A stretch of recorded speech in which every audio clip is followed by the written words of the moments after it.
The distrust is profound, and it's going both directions. Have caused some tension in our caucus. The UCP's annual general meeting wrapping up in Calgary, with confidence in the Premier being left on even shakier ground than when the weekend started. Jason Kenney faces a leadership review in April, but 22 party constituency associations want an earlier vote.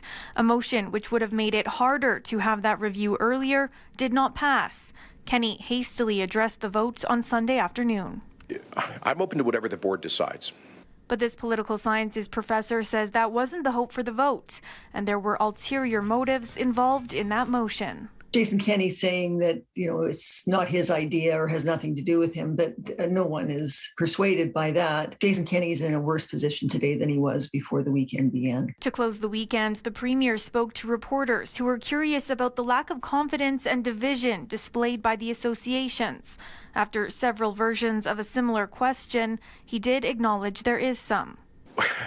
We take a brand new party with quite a range of perspectives, form government with a reforming agenda, 372 platform commitments, and then we throw it into multiple crises that almost seemed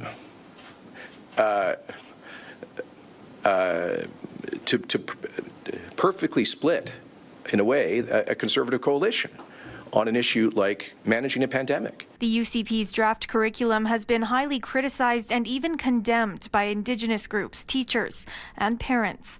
But that didn't stop Kenney from endorsing it Saturday in his keynote speech. And a balanced view of Canadian identity and history, of civic literacy, to set young people up for success.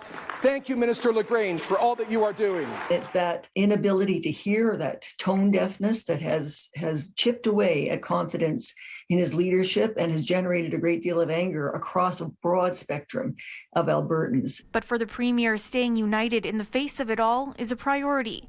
He says it's a matter of life or death for the party. When Conservatives are united, we win. When we're divided, we lose. It's that simple. In Calgary, Taylor Broad, City News.